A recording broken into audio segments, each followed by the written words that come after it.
Thank you very much. Let's take our seats, please. Asanteni sana.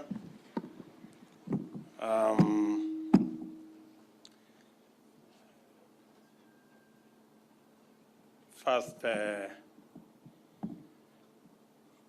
this is a great afternoon to be in one of Kenya's premier institutions, Kabete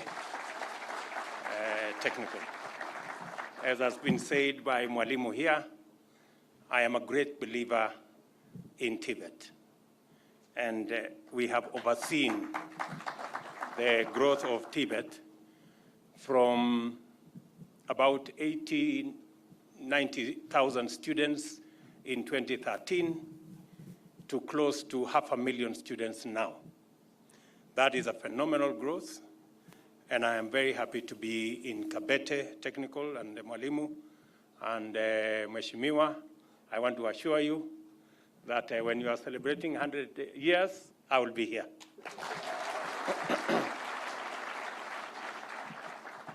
Because the government of Kenya recognizes the crucial role of technology in accelerating the country's economic transformation agenda, and specifically the digital economy. The digital economy will drive economic growth and job creation, especially for the youth and in this century. Consequently, the government is determined to establish a robust ICU-driven economy powered by ICT infrastructure to meet the needs of the 21st century society as we drive our development. This is why the government of Kenya has set out a plan to ensure universal access to internet and broadband solutions driven by a robust optic network backbone that we are calling the digital superhighway. As you're all aware, when we went across Kenya to listen to Kenyans, many young people spoke about the digital economy. They wanted to be connected to the internet. They wanted to explore opportunities in the digital space. And that is why the government of Kenya is going to roll out another 100,000 kilometers of fiber optic.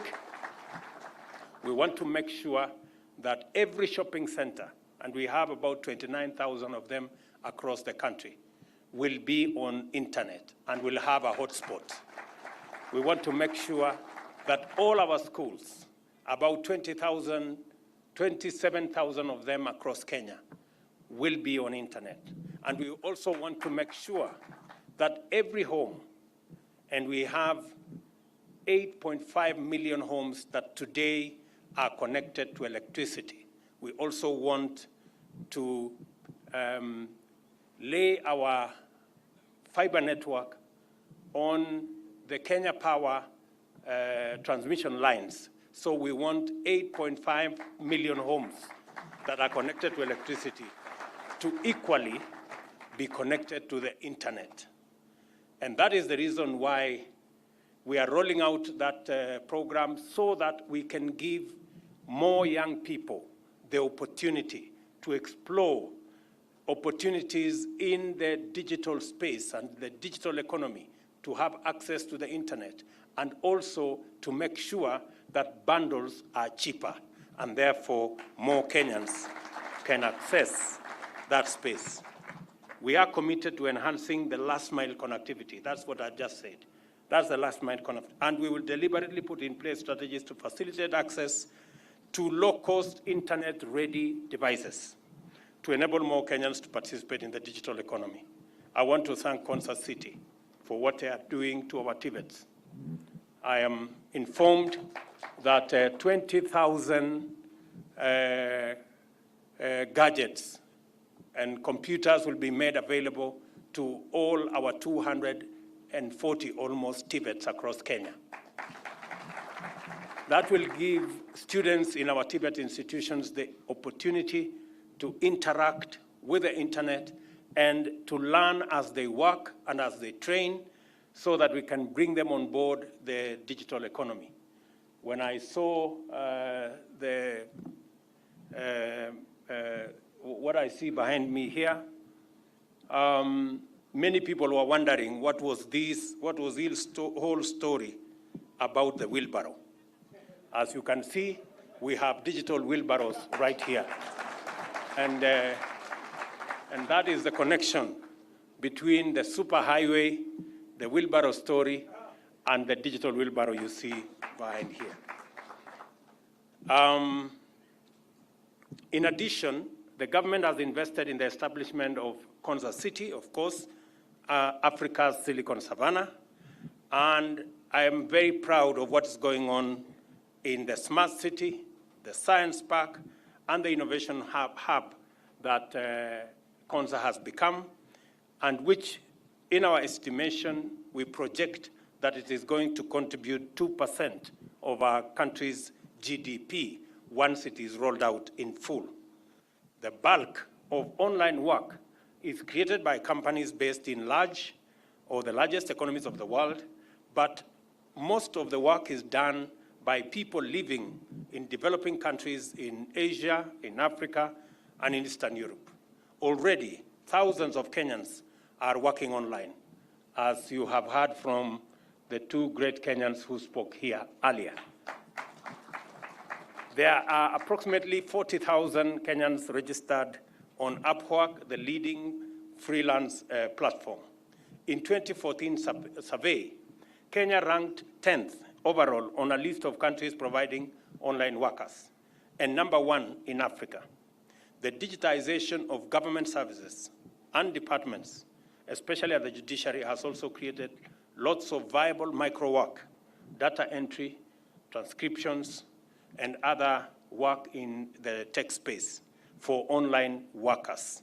And I wish to say here, as part of our strategy on what technology can achieve for our country and for our economy, Eliud Owalo and his team have expressed instructions that in the next 6 months, we want to have digitized all government services. There are 300 government services now available online. That is not even 10%.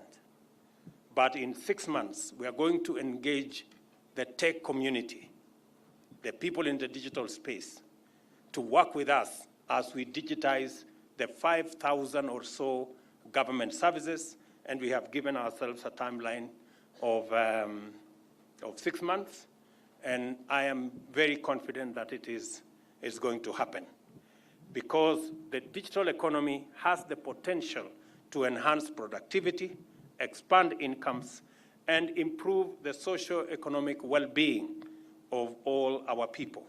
It is creating job opportunities in new markets and increasing employment in some existing occupations.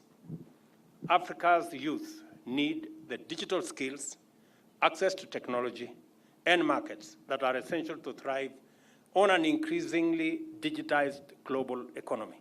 This is how they unlock their remarkable capacity for innovation, for enterprise, and even for leadership. And I want to say that I am truly, truly happy that we are having the conversation of our lifetime around technology, around digitization, and around the digital economy. The global IT outsourcing market, we've been told earlier, was valued at $330 billion in 2019. The market almost doubled by 2021 to $520 billion, and it is expected to reach $680 billion by 2027. And it is registering a compounded annual growth rate of 4.1%, especially between 2022 and 2027. With that kind of digital transformation, organizations have become dependent on the success of creating creative applications and extensions that IT could provide. And I dare say Kenya must be technology ready to take part in this huge $680 billion US dollars enterprise. And it is the reason why I deliberately decided that this year's Jamhuri Day is going to be profiled properly and themed as the Innovation Jamhuri Day.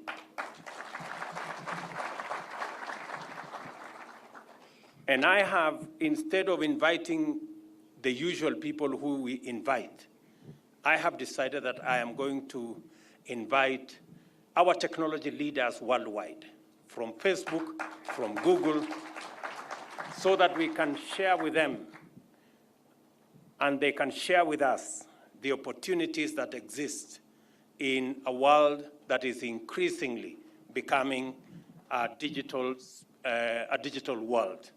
And I am very confident that from the 15,000, 40,000 people that we have working now in this space, I am confident in the next 3 years, we shall have increased the numbers from the 15,000 to 1 million workers working in the digital ecosystem. Kenya is well placed to take advantage of the growth in the digital economy because we have many factors that align with the requirements of the digital global workforce.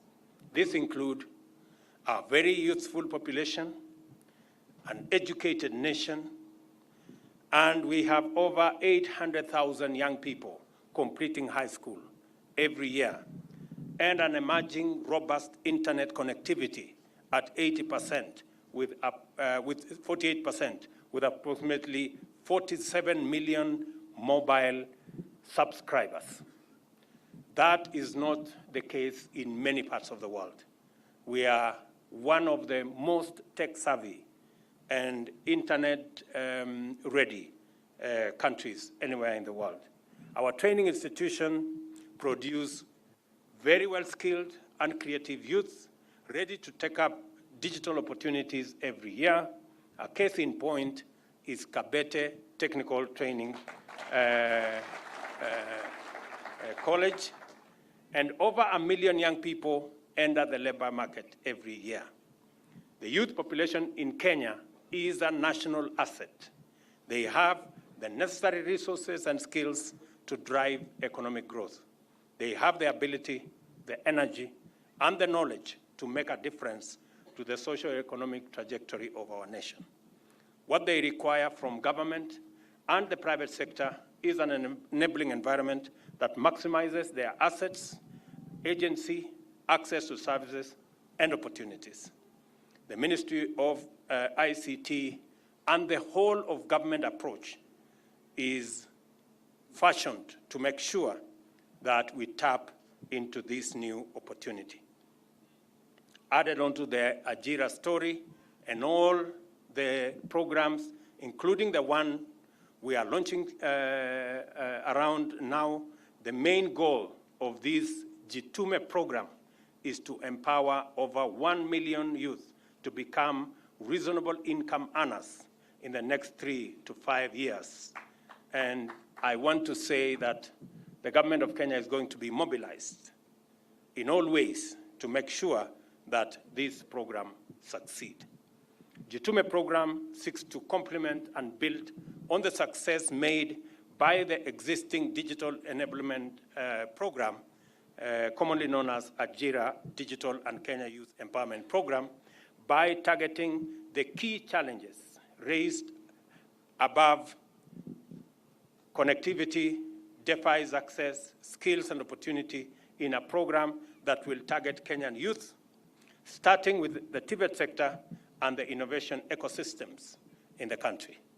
And I want to thank UNDP for working with some of our organizations to deploy technology and to work with some of our institutions and some of our private sector bodies to ensure that we begin the journey to roll out digital work around the country. Congratulations, and I want to know from UNDP what additional government support that you need for you to actualize that space. as I do for all the other institutions that are working with us around this space. Ladies and gentlemen, as I have said, I think all our ducks are aligned in the right place. We have our young people that are equipped appropriately. We are going to roll out the digital superhighway to make sure that young people in every part of Kenya have access to the internet, and they have internet-ready devices that can assist them connect to the job market. And I look forward to working with all the other institutions and all sectors of our society so that we can actualize the 1 million young people on the digital space working globally from home. Thank you very much. I wish you well, and may God bless you. Asanteni sana.